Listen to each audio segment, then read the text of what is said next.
Science. Ooh, la-di-da. We're scientists. We can conceive of anything. You must learn to distinguish between smut and science. Put your trust in the scientific method. Put your faith in the scientific method. I have enough faith in the scientific method. Ooh, la-di-da. An algorithm might say, if A, I'll just dumb it down real simple, make a case. If A is bigger than B, then go do C, right? That's algorithmic, right? But Yes. chemistry doesn't have any if in itself. Matter simply is. It interacts with the law, with itself, with other matter in accordance to the laws of physics, if it can.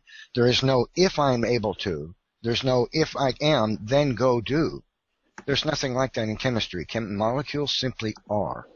There is no mind involved, so there's no forethinking in chemistry. There's no forethinking.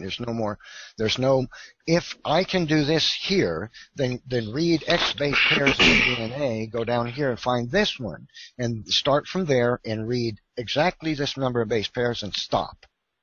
See, that chemistry doesn't have any forward thinking, but this is what we see in DNA.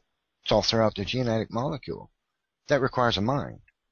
No, the DNA itself has a set of instructions that already tells it what to do, and yet we don't. Instructions require a mind. Not necessarily. I've written AI that can they're able to do a set amount of tasks in a video game or on my desktop, so it's able to open up Internet Explorer or open up Google Chrome whenever I need it to, or whenever I'm away, or whenever a task is needed for me. Do you see? And that doesn't need my mind. It does. It just does it automatically. Do you see the great flaw in your thinking on this? Where did it originate? What Me. created it? Right. Me. Right. Yeah, but I created the set code that allows it to think for itself, so it can do its own set of tasks. That's what DNA does. It had a designer just like your software application did. And how did that prove God? How does God, the designer, when he had no imprint of his design? See, whenever I make code, I leave a little imprint that it is my design. It is of what I created. But God hasn't left anything like that. He's left us his inspired word in which he states, "There is none before me, none after me. I am." No, I mean like a little imprint. You know what I mean by imprint? Like there's a little signature and everything, like in a watch. Okay. Like, you know, in every watch designed, there's a little thing that every designer puts, so everyone knows it's theirs.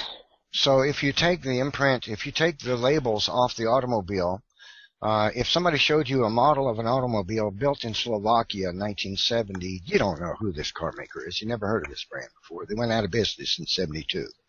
Okay, and there's no labels, no emblem on the car that says, you know, this is a Yolansky or something, right? Are you going to tell me that you would believe that that car is potential because there's no mark on it that says who the designer was? It could possibly have been something that the wind and the dirt and the rain. You're able to look up the designer. You're able to look up where the car originated from, and then look further into this, so then you can find out who's the manufacturer of this car. Mm-hmm. That's easy thinking. Well, it's obviously a product of an intelligence. You admitted it. You're the intelligent agent that made it, and so is an automobile, and so is a cell. A cell is also has the imprints of intelligence. It has genetic information of astonishing ingenious design, features, properties which only come from mind, information, algorithms, linguistics, and code. Chemistry in nature has no forward thinking. Chemistry matter does not think forward into the future about what to do if or when. It just is.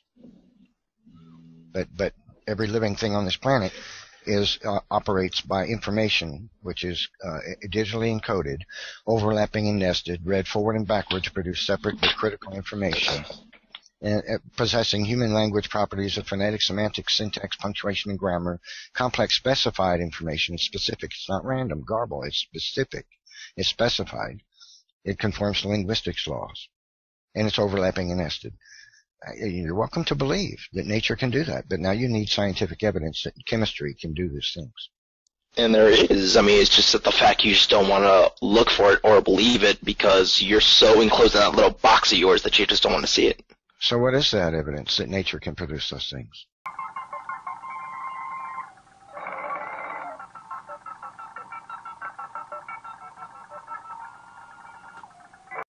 And I will tell you what I've told everyone who keeps asking me that: look it up for yourself and not ask me. Look it up for yourself and prove to yourself that that it's there. This is great stuff. I could make a career out of this guy. You see how clever this part is? How it doesn't require a shred of proof? I mean, most paranoid delusions are intricate, but this is brilliant. Don't ask me. I've investigated the subject extensively, and no scientist has ever put. Neff, I know what you do. You just read the top. You just read the title of any paper, and then make an inference on what you read. This is.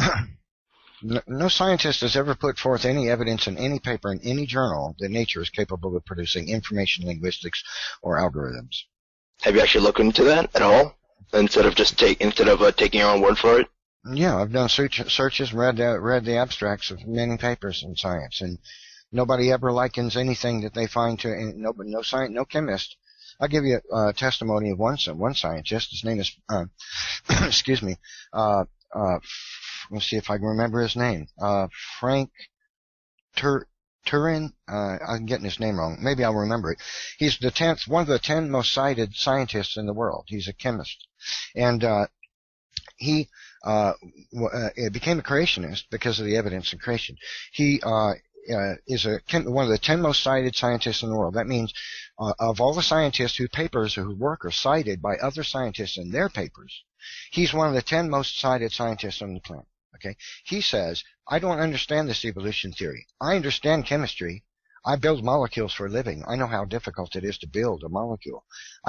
He says, there is no reason, nor scientists have ever provided any reason to believe that chemistry is capable of producing the properties of the DNA molecule. Now, he's one of the 10 most cited scientists in the world. And I'm just going to have to go with what he says. You can go with what you believe exists in the journals.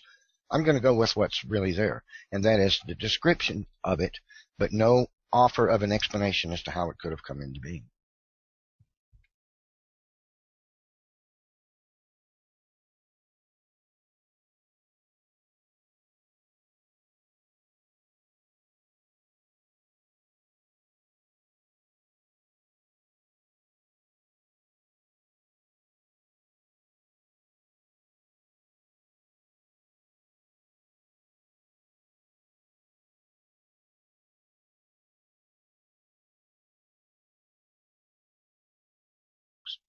And there is. I mean, it's just that the fact you just don't want to look for it or believe it.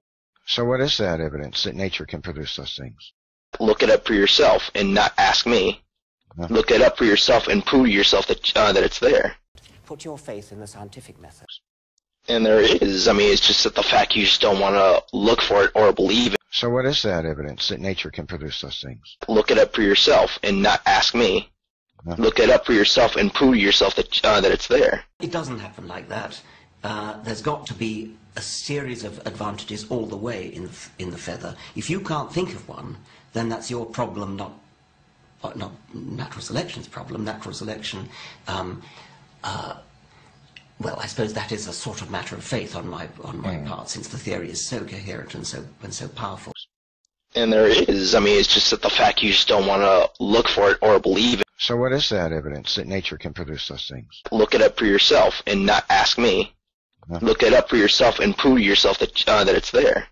I have enough faith in the scientific method. And there is. I mean, it's just that the fact you just don't want to look for it or believe it. So what is that evidence that nature can produce those things? Look it up for yourself and not ask me. Look it up for yourself and prove to yourself that it's there. Well, I suppose that is a sort of matter of faith. Science, ooh, la-di-da. We're scientists. We can conceive of anything. You must learn to distinguish between smut and science. Put your trust in the scientific method. Put your faith in the scientific method. I have enough faith in the scientific method. Ooh, la-di-da.